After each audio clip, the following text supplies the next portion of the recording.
Good morning, everybody. I'm Sharon Megdal from the University of Arizona. I'm director of the Water Resources Research Center there and professor in the Department of Environmental Science. And it's my real pleasure to be moderating this panel that the title of which, because I want to come back to that title a little bit, is Investing in Arizona, Water, Energy, and Land Futures. So according to the theme of this, we're kind of looking to the future best we can, because we know in the present we're living and we have lots of things we're dealing with. So we've got to look to the future. And we're talking broadly about water, land, energy, but this whole program is about water, Water West, right? And while I was sitting there listening to the other panel, I actually had to look up the plural of nexus. See if it were nexuses or nexi. Well, the all-knowing Google told me it's nexuses because all these things are related. That's the point. You know, land, water, energy, climate, ecosystems, people, all that's related. But I think we're going to have a kind of heavy emphasis on water here with maybe some talk about land, which of course is critical, and energy. I do want to note that the Water Resources Research Center that I direct at the University of Arizona, we're a 60-year-old center. We do a lot of engagement and outreach, and so I can't resist putting a plug in for our May 2021 annual conference on shared borders and shared waters. We have a great program we put together. We will hold it in person in Tucson at our student union, but we also have Zoom registration available. So I have bookmarks for it if anybody's interested, or just Google us and find our website. I also want to note that I don't think anybody noted, unless I missed it, that this Saturday is World Water Day. So March 22nd is always World Water Day. Who's following it enough to know the theme of this year's World Water Day? Ooh, glaciers. So I just wrote a reflections essay. Jay, too late. Buzz went off. You got too late for that one. But I just wrote a reflections essay I wrote periodically. And I very quickly noted, yeah, it's about glaciers and that we don't worry about glaciers that much in Arizona, although there are proposals to tow glaciers or the water from glaciers down here. But I do want to note that Peter Schlosser, I noticed Schlosser, he's somewhere where there's ice going on. So he missed the opportunity to mention World Water Day because I was paying attention to that.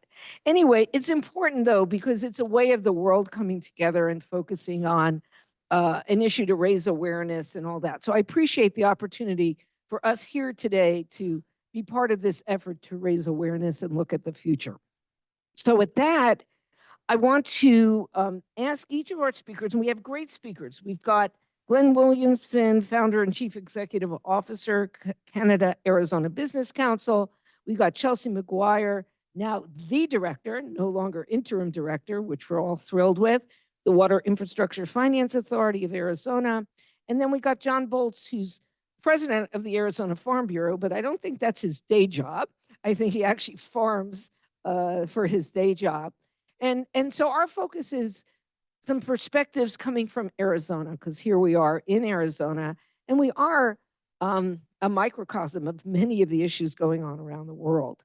So I'm going to ask each of the speakers to address a broad question, but in doing so, when you first begin, if you tell a little bit more about your organization or what it is you do, so the rest of the people in the room have an idea of kind of from where your perspective emanates and so forth.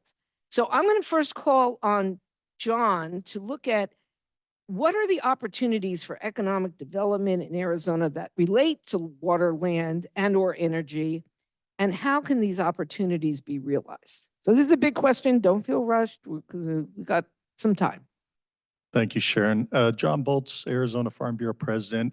I volunteer as president with the organization. We're a grassroots organization made up of farmers and ranchers that operate in all corners and all across Arizona, producing all the things that we all need on a daily basis.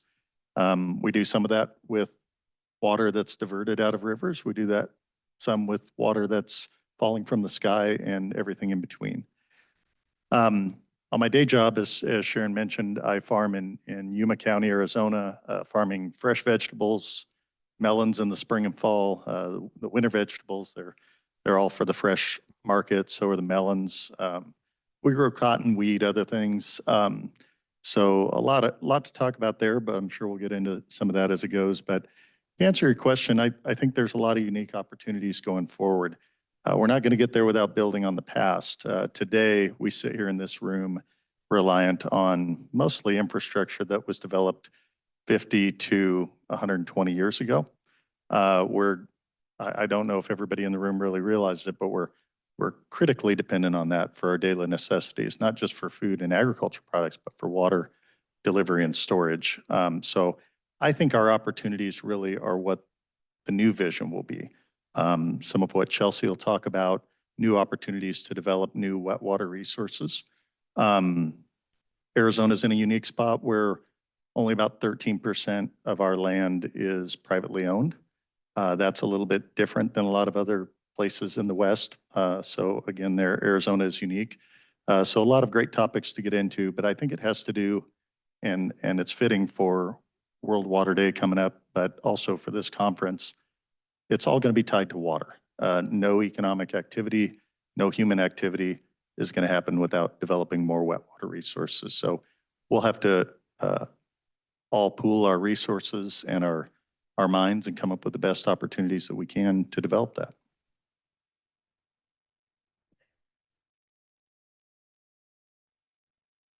Hello, my name is Glenn Williamson. I am the CEO of the Canada-Arizona Business Council.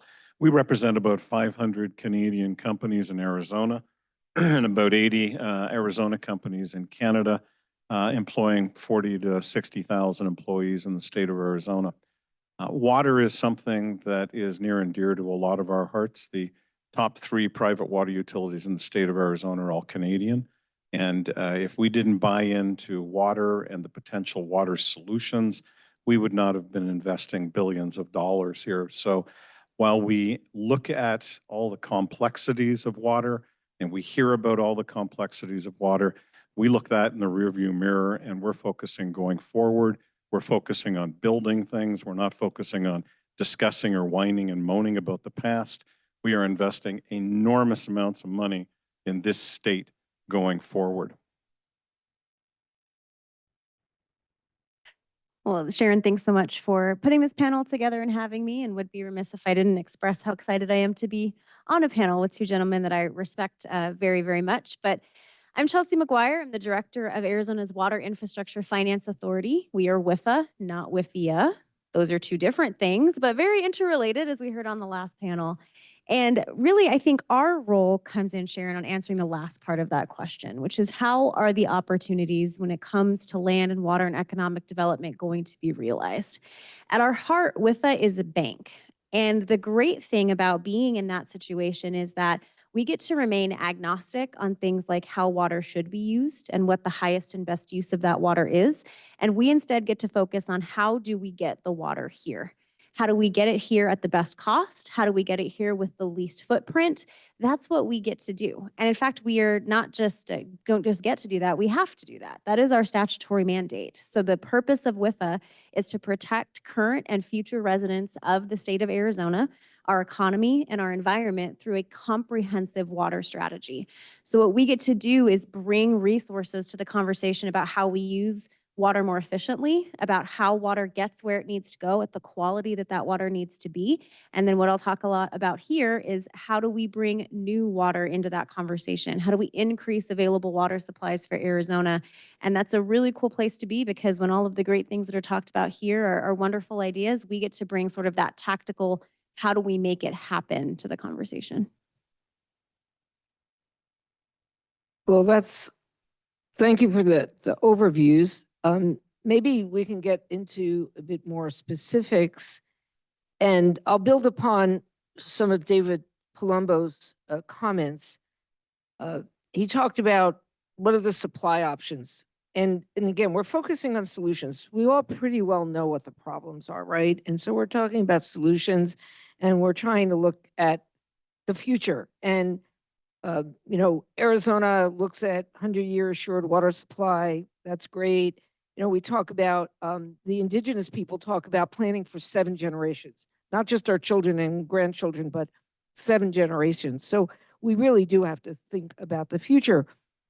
And I give talks a lot, and I gave one last night in Tucson, and it's okay, what are the solution options? And David gave a very nice augmentation, storage, conveyance. I call that moving water, but conveyance.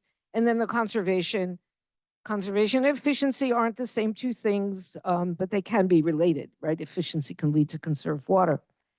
And so I wonder, John, from the perspective of whether as an individual farmer or you're speaking on behalf of the Farm Bureau, however you want to talk, what you see as some of the opportunities in the agricultural sector. Because the other nexus item I didn't mention, of course, is food, which is so important to all this. And so we know in Arizona, we have the high value crops coming out of the Yuma area. They feed the whole nation. They're leafy greens from November to March and all that.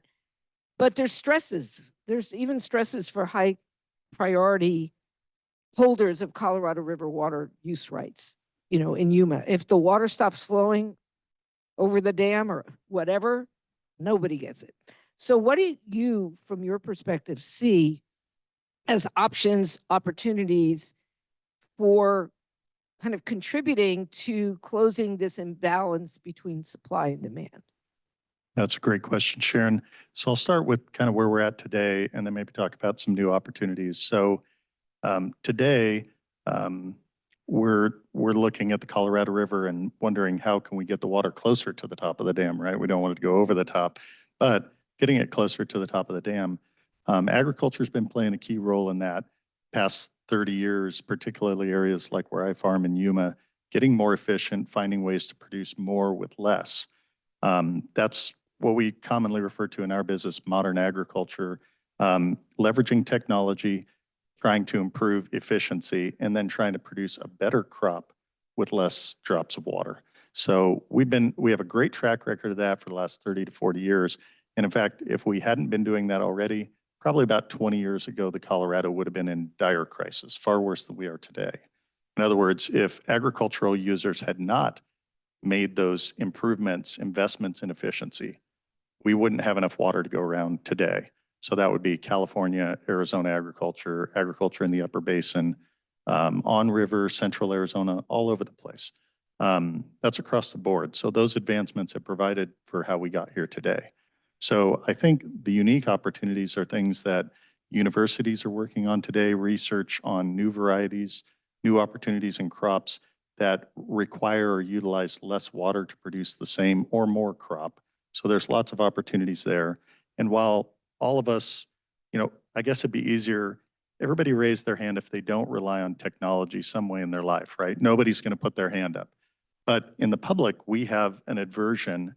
Those folks outside of agriculture frequently have an aversion to embracing the use of technology to produce their food, but they don't realize that for 10,000 years, humans have been doing this very effectively, and that's how we got to where we are today. And even though we keep getting better and more efficient, there are limitations to that. How much those limitations are, I think, they depend on our interest in adopting new technology and new ways of doing things. So agriculture has a great story and a great history of getting more efficient and producing all these things, but we'll continue to do that. I do think the limitations of that exist, and I think we're quickly approaching some of those, so that's unique. But what we don't know today, we don't know. So there may be new technology that gets us much better. We know in the areas where I farm that we're nearly, we're upper 90th percentile of efficiency doing flood and surface and furrow irrigation, not using drip technology. We know that if we switch to drip technology, that presents unique challenges for our particular area to produce the crops that we do. So not every solution that you've heard of fits for the ag sector. But going forward, I think storage, investment in storage, a revolution in people looking at how to develop water and store more water in the West is going to be key. It has been part of our history. It'll always be part of our history. Well, Glenn, I'm going to come over to you now because you're dealing a lot with kind of the investment side of things, and money talks all the time. And I'm wondering from your perspective, what you're looking at. Like, what is your organization looking at? Where do you see the opportunities? What do you think's going to happen or maybe should happen here in the state of Arizona? So I'll come at this as a former investment banker. I appreciated the JP Morgan folks this morning. I appreciated everybody talking about debt. However, debt can't move fast enough, and we're sitting in a region that we have a time window while the light is focusing on this state from an economic development point of view. We have to make a decision on infrastructure, no different than everywhere else, and the speed at which we have to operate is going to become very, very important. So to us, the things that are missing, and I say this as my company that I'm chairman of, investing $2.8 billion here, is we don't see things moving fast enough. We don't see leadership and we don't see decision-making happening at a quick rate. We see a lot of analytics. We see a lot of people looking at different things. We see a lot of policy making. We see a lot of discussions on debt. We have purchased a lot of companies around the city of Phoenix, and to the earlier point made by JP Morgan, those small cities don't have a tax base, therefore they don't have a bonding base, therefore they can't fix their own systems. So we in the private sector are coming in and buying them. And we're the largest in New Mexico, and we do about 32% of all the water for San Antonio, and we're doing all the water for Samsung up in Austin, Texas.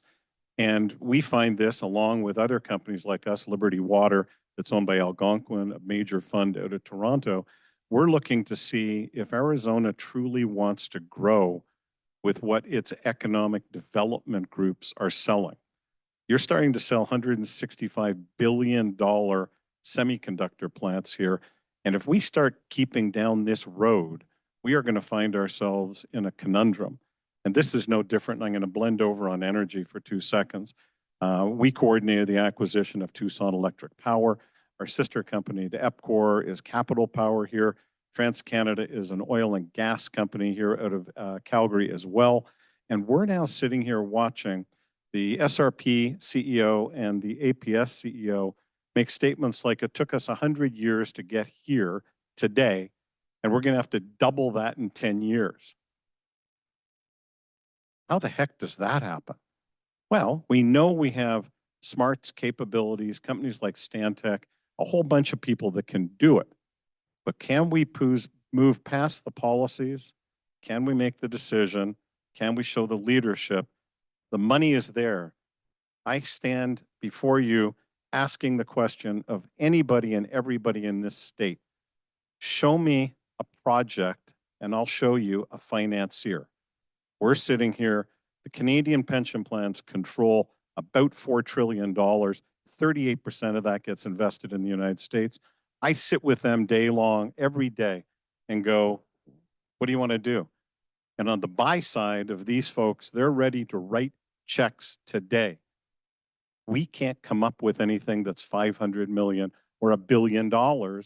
And that is what we're missing. We are missing scale, size, sell side, bigger thinking. We're certainly doing it on economic development, but boy, oh boy, are we in a conundrum on power and water. We can't get past ourselves. And I'm married to a farmer, so I get your side of it. I've been here 40 years. I've watched this grow. I've watched things happen. I was involved in forming GPEC, tech councils, everything.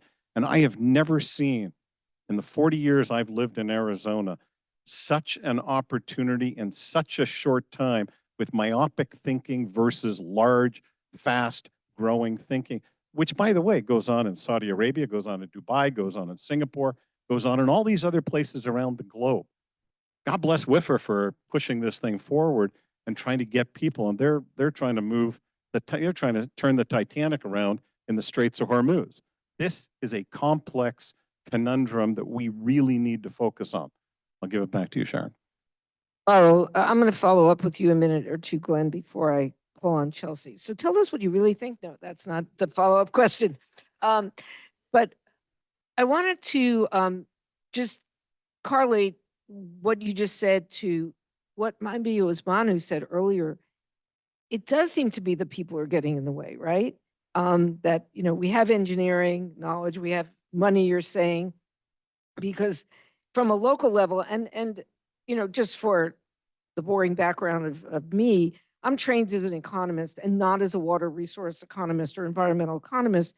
I trained, my main area of focus was actually the economics of government tax and expenditure behavior.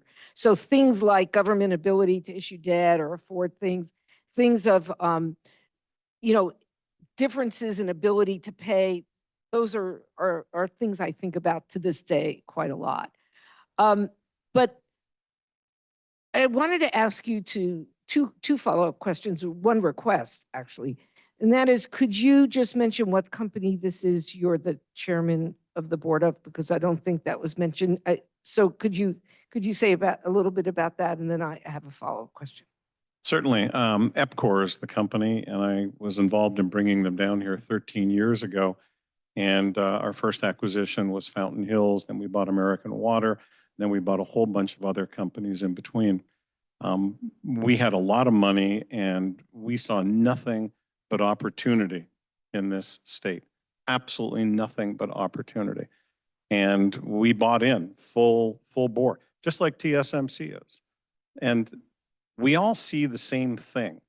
And what we're trying to do is get a personal thinking to move from inward policy drudgery to attitude is altitude. And we bump into this. We operate in Texas, all over the place. And in Texas, they have a mantra: say yes to everything and work your way to no. In Arizona, we say no to everything and work our way to yes. And that is like shackling yourself with a 50-pound ball, and you can't move it forward. And the infrastructure in the state of Arizona is going to be the laggard in the growth of Arizona if we don't change the attitude. All the other things you're talking about, Sharon, are there. The money's there, the expertise is there, the analytics is there, everybody is there, and WIFA is trying to nudge this forward. And I've watched them do this for a couple of years now, and it's like pushing something uphill, and it shouldn't be. It should be a lot easier. Sandra and the governor and the previous governor had an easier time to convince a company to spend $165 billion here than we do. And we cannot rely on the historical debt markets. All you have to do is take a look at the administration in the United States. Debt is dead. It's going to be virtually impossible to do the size and scope of infrastructure in the United States without the private sector stepping in. And by the way, this isn't P3s anymore, Sharon. This is pure, raw private sector buying. And I hate to say this with the JP Morgan guys in the room, pension plans are just ready to write checks, bypassing banks. They're ready to go in and do stuff because they've got to get this money to work and get an ROI. We have a Canadian company, now a Canadian company in New Mexico called Pattern Energy. 940 wind turbine engines are being built. The Canadian pension plan just stroked a check for $9 billion. And that's going to bring 3,500 megawatts of power into Arizona. And you guess what? Nobody in Arizona says they want it, so they're selling it to California, just like our nuclear power plants. That's insane. I mean, that's not. Okay, so I just want to do my quick follow-up because I want to get to Chelsea. You set the stage for Chelsea, and we can't run out of time. No, you can just Here. keep talking about us. It's great. No. But I wanted to ask you, first of all, EPCOR is a really interesting story. Their money comes from energy generation, as I understand it, up in Canada. Story for another day for anybody who's interested. But I am curious, just a kind of quick answer about right now, as far as like the data centers, Taiwan Semiconducting Manufacturing Company and all that, do you see water or energy as the bigger constraint or limiting factor? I'm just curious from your vantage point. Just do you see one or the other as more limiting? I am far more concerned about energy than I am water. I say that with sincerity. I think water has been analyzed and we know exactly what we need to do. It's just a matter of pulling the trigger. I think in energy, it's a substantially bigger problem that's going to involve a lot more. I was with the head chap for Microsoft who just bought 3 Mile Island, and Gates is looking at 50 nuclear plants in the United States to power AI going forward. That's starting to come here more and more. And our capital markets of our APSs and SRPs do not have the cap tables that can keep up with that. And power is going to become a much bigger problem than water. Well, I feel good you answered that way, because when I was being interviewed by a journalist who writes for Information Week magazine, and he wrote a story that got published not that long ago, I actually said, I think the energy issue is a more significant one, because we do have frameworks for managing water resources. These installations are going in areas that are in the active management areas and so forth. So I was curious as your take on that. So Chelsea, he's talked quite a bit about WIFA and what you're doing. And for those of us from Arizona, I realize not everybody is, we've read articles about less legislative appropriations and so forth. So you're really having to do things in a very different way than has been done in the past. And tell us a bit about, maybe responding to Glenn, and tell us about how you're going about your work. You're not authorized, Chuck made this very clear at one of our conferences, to do a water plan. We don't have a state water plan. We're one of the few states in the West that does not. But you went around and you talked to people and found out. So how are you going about kind of addressing the future of the state, not just Phoenix? Tucson, we sometimes feel we're forgotten, but Tucson's still a metropolitan area, but the whole state, the rural communities as well. Yeah, I appreciate the way you framed that question, right? How are we looking at this from a statewide perspective? And so I want to set the stage a little bit for some of the things that you've said. We're going about this from a different perspective. We're in a unique situation.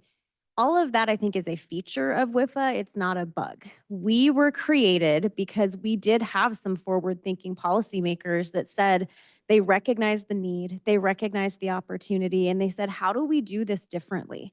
How do we take advantage of a situation where we clearly have a demand for water, we have a need for water, we know that there are resources in the private sector that we can leverage, but we also live in a situation where if the term is, people are getting in the way, I think actually what I would say is risk is getting in the way.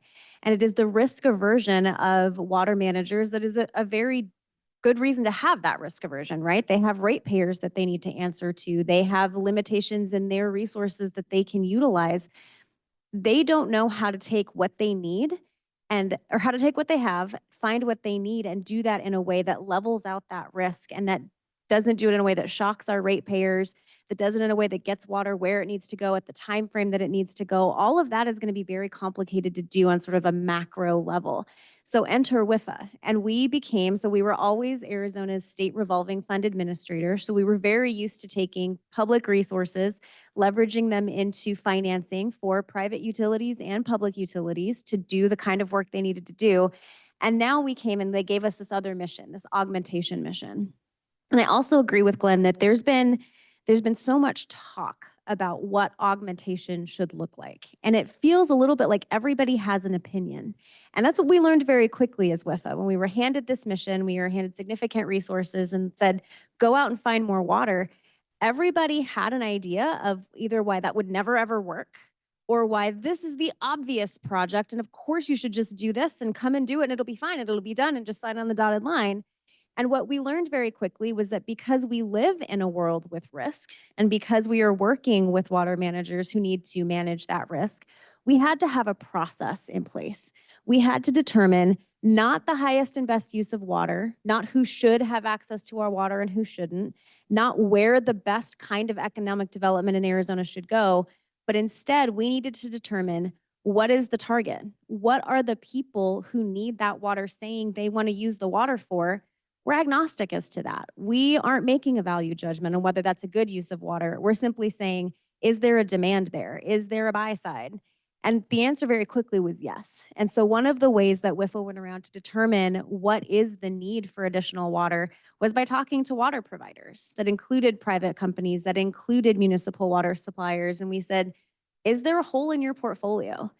Looking at everything you're already doing, because we understand that conservation is going to be a lot cheaper than augmentation. We understand that advanced water purification is going to be cheaper than importation. There's going to be a spectrum of new water sources.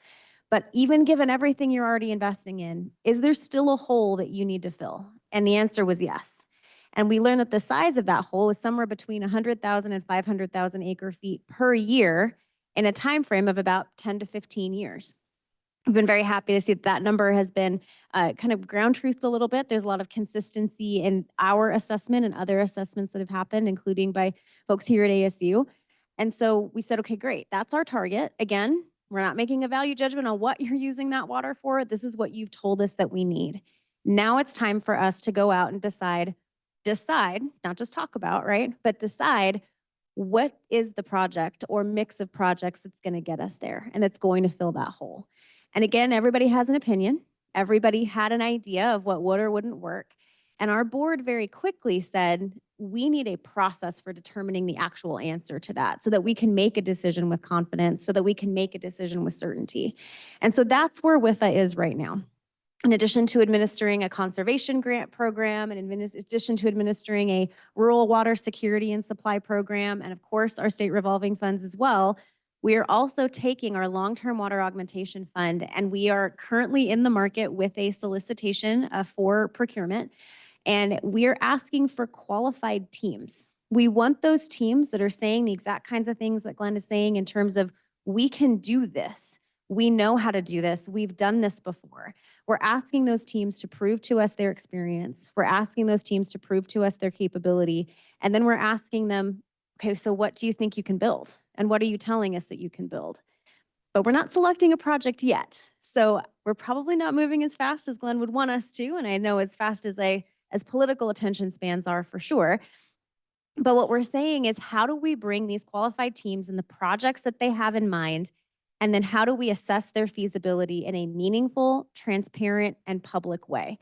So phase one is our solicitation. Once we have those teams out of the solicitation and they're on contract to work for us, that's when we do the feasibility analysis of the project. So that instead of making decisions based on opinions or vibes, we're making decision based on data. And we're saying, they have told us this is how they will finance the project. They've shown us that this is how they will mitigate environmental impacts. They have shown how the water is actually going to get into the state. These teams have proven that they can create the kinds of intergovernmental relationships and agreements that are necessary, that they can manage the socio-political expectations of whoever is engaged with this project.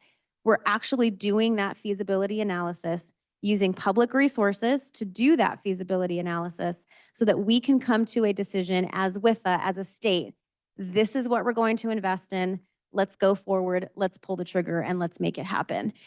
It's a bulky process. I will be very, very honest about that. But again, we're balancing several things, right? We're balancing the need for expediency with the need for transparency. And we're balancing the need for expediency with the need for certain data and risk management to ensure that if we're going to invest public resources alongside the private sector, we're doing that in the way that's the best possible way for ratepayers, for taxpayers, and for the future and current citizens of the state. Well, thanks. Thank you, Chelsea. Now, I had promised the panelists that I would likely think of follow-up questions up here and that I wouldn't surprise them, but I'm going to maybe surprise John with my question. And so I apologize for it because I've been sitting here thinking about how to formulate it. You're operating according to what the legislation says, and you have a board, and at least a couple board members maybe are here, or Ted Cook. Yeah, so I should mention that we do have the chairman of our long-term water augmentation committee, Ted Cook, is here in the audience with us today, a familiar face to many of us. And then also our legislative liaison, Judah Waxelbaum, is here. Yeah. But one of the things that, this is just me struggling with, is in this term, I've told John Take, I hadn't heard of this before, off-takers. They have this concept of the off-takers of these projects. And what I kind of struggle with some is, like, how do you make sure everybody's part of this future, and that you don't have these rural communities left out, these those who have less ability to pay. And so, John, you come from Yuma. You happen to be very rich in water there, long-term water rights and so forth, but you're also president of the Farm Bureau, where you have farmers all over the state, right? And it's estimated that agriculture extracts, whatever word you want to use, 72% of the water in the state. How do you think, whether it's from the individual farmer perspective or as president or both, how do you think about this future and the rural communities? You know, is it the state's water? Is it the local water? How are these, like, what if you don't have off takers that come from these smaller communities? Like, I'd like for you, because you've got people who own land can be developed. We've seen what's happened up in this valley. If anybody looks at what's happened since SRP came online with the development and the water use. So what do you see as our future in terms of, are there people left behind? Is it agriculture saying, well, it's our water, so what do we do with it? You know, I'm giving you kind of an open question, because I think that you come from a sector in a region that's really important to this overall discussion. Thanks, Sharon. Yeah, I Yeah, think. he says thank you, but it's like, what does she ask? No, that's great. No, I actually appreciate you asking it and asking it in that way. Arizona is a diverse state. Previous director of Department of Water Resources, Herb Gunther, did a study. It used to be on the Department of Water Resources website. It's not there any longer. It's now housed here at ASU. I think their Kyle Center, I think, has it on their website. But he generated the Water Atlas, which basically looked at Arizona in regions or basins. Most of Arizona is fed by groundwater usage. Certainly Arizona agriculture is. And by the way, on your statistic, I love it when people ask about, you know, the 70 or so % of water that's used. Agriculture is very proud to use that 70% of water one time as a renewable resource to provide 100% of what we need each day, you know, for clothing, food, all that stuff. So it's a valuable use. And I think I'll also throw in one other thing that's, I think, super valuable, not just for agricultural producers to get out there, but also for the public to understand that when we talk about monetizing water, which I think is kind of the undertow of your question there, we talk about monetizing water or moving, I think Chelsea has a harder job of moving money towards water rather than water towards money, right? But I will say that the idea of monetizing water comes up all the time. People talk about, you know, let's monetize water. Let's let the markets take care of it. I don't think people, and you particularly mentioned, you know, folks maybe with lesser means. I don't think we have a concept of what that world would look like. Now, we can look beyond the borders of the United States. We don't pay for water here in the United States. We pay for water delivery. We pay for the energy to wheel water, clean water, disinfect water, make it ready to use, or treat water to have it ready to go back into the ground or a river. But we don't pay for water in the United States. That's one of the reasons we have one of the most robust economies in the world, because the foundation of that is we have affordable food because water is available to farmers.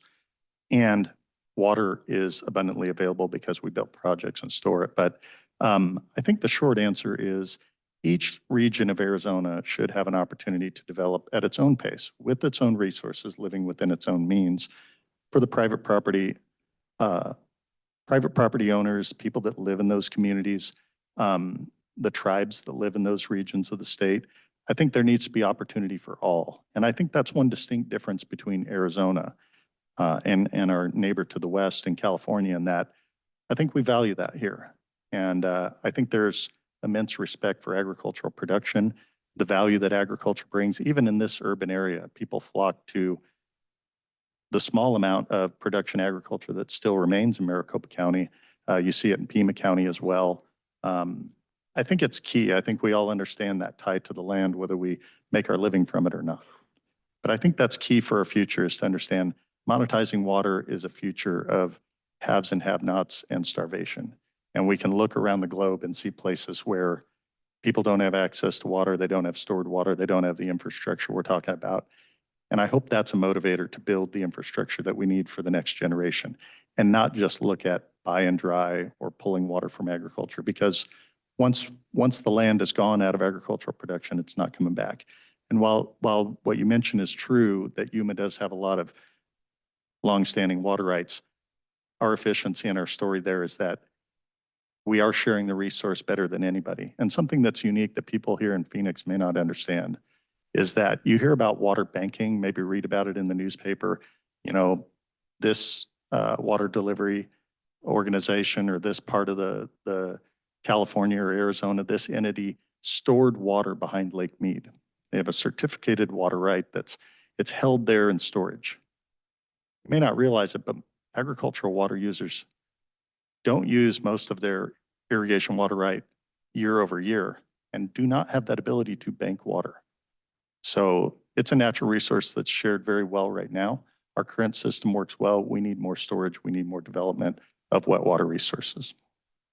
Well, we're almost out of time here. So I'm going to give each of you a chance to maybe make a follow-up closing comment, whatever you might like to do. And keep it in, first of all, Glenn, just listening to you, it's like, oh, I wish I had a reason to go to you and ask for a check. But, I mean, it's like, if you got the money and you're out there just chomping at the bit to write these checks, like people ought to figure out how to go to him.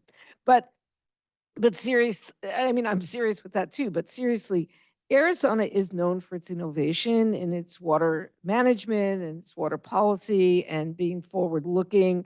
If you drive between Tucson and Phoenix, you see the sign now by the Solar Over Canal on the Gila River Indian Reservation, first in the Western Hemisphere or whatever they say there.